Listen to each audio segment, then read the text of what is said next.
ഈ ഒരു question geometry എന്ന് പറയുന്ന ടോപ്പിക്കിനെ ബേസ് ചെയ്ത് 2024 CGL ചോദിച്ചൊരു ക്വസ്റ്റ്യൻ ആണ്. ഇത് ആദ്യം ക്വസ്റ്റ്യൻ നോക്കാം. Let O be the centre of a circle. ഒരു സർക്കിൾ ഉണ്ട്, ആ സർക്കിളിൻ്റെ സെൻറ്റർ എന്ന് പറയുന്ന O ആണ്. ഓക്കെ, ദെൻ എ ബിയും സി ഡിയും ടു പാരലൽ കോഡ്സ് ആണ്, സെയിം സൈഡിലാണ്. എ ബിയും സി ഡിയും രണ്ട് പാരലൽ കോഡ്സ് ആണ്, സെയിം സൈഡിൽ. ഓക്കെ,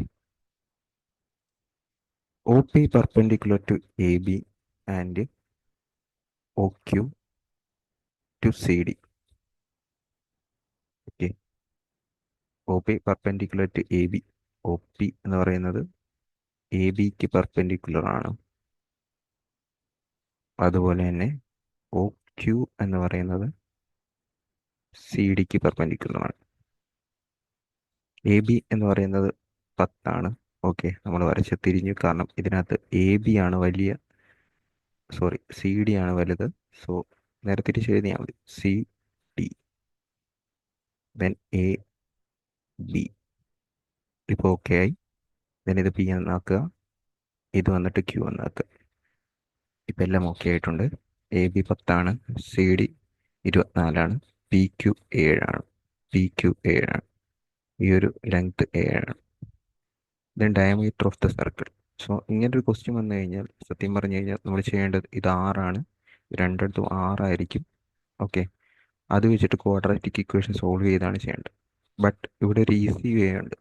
അപ്പം നിങ്ങൾക്ക് ഈ ഒരു സൈഡ്, അതായത് എ പി എന്ന് പറയുന്ന സൈഡ് എടുത്തു കഴിഞ്ഞാൽ 5 വരും. അതുപോലെ തന്നെ സി ക്യു എന്ന് പറയുന്ന സൈഡ് എടുത്തു കഴിഞ്ഞാൽ 12 വരും. ഇതിൻ്റെ നേരെ പകുതി, ആ കോഡുകളുടെ ലെങ്ത്തിൻ്റെ നേരെ പകുതി വരും. സോ നിങ്ങൾ ഈ 5, 12 ഉള്ള ട്രിപ്ലറ്റ് ഒന്ന് എടുത്ത് ചെക്ക് ചെയ്ത് നോക്കുക. 5, 12 വരുന്ന ട്രിപ്ലറ്റിൽ മൂന്നാമത്തെ സൈഡ് വരുന്ന 13ആണ്. സോ അത് റേഡിയസ് ആയിട്ട് എടുത്തു കഴിഞ്ഞാൽ നമുക്ക് ഈ പറയുന്ന പി ക്യുവിൻ്റെ ലെങ്ത്ത് 7 വരുമോ എന്ന് നമുക്കൊന്ന് ചെക്ക് ചെയ്താൽ മതി. ഓക്കെ, അത് ഞാൻ ചെക്ക് ചെയ്ത് കഴിഞ്ഞാൽ ഇപ്പോൾ ആദ്യത്തെ ട്രയാങ്കിളിനകത്ത് ആദ്യം ഇത് 12, ദെൻ ഇത് 13ആയിട്ട് എടുത്തു കഴിഞ്ഞാൽ ഒ ക്യുവിൻ്റെ ലെങ്ത്ത് നമുക്ക് 5 വരും. ഒ ക്യുവിൻ്റെ ലെങ്ത്ത് 5 വരും. ഓക്കെ, ഇനി രണ്ടാമത്തെ ട്രയാങ്കിളിൻ്റെ അകത്ത് ഇത് നമ്മൾ 13ആയിട്ട് എടുത്തു കഴിഞ്ഞാൽ ഇത് എ, ഇത് പി, ഇത് ഒ. ഇതിൻ്റെ ലെങ്ത് 5ആണെന്ന് നമുക്കറിയാം. സോ ഇത് 12 വരും. അപ്പോൾ O P minus O Q ആണല്ലോ 7, അല്ലെങ്കിൽ പി ക്യു എന്ന് പറഞ്ഞ ഒറിജിനിൽ തന്നിരിക്കുന്നത്. അപ്പം നമുക്ക് ഇവിടെ കിട്ടുന്ന വാല്യൂ, അതായത് ഇവിടെ നിന്ന് നമുക്ക് 12 മൈനസ് 5 എടുക്കുമ്പോൾ 7ആണോ കിട്ടുന്നതെന്ന് നോക്കുക. 7ആണെങ്കിൽ നമുക്കിത് ഡയറക്റ്റായിട്ട് ചെയ്യാം.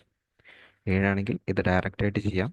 എന്നിട്ട് നമുക്ക് റേഡിയസ് 13 എന്ന് എടുക്കുകയും ചെയ്യാം. സോ ഡയമീറ്റർ നമുക്ക് 26 കിട്ടും. അല്ലെങ്കിൽ പിന്നെ നമ്മൾ റേഡിയസിന് 6 കൊടുത്തിട്ട് സോൾവ് ചെയ്യാണ് ചെയ്യേണ്ടത്. ബട്ട് ഇതാണ് ഏറ്റവും ബെറ്റർ ആയിട്ടുള്ള വേ.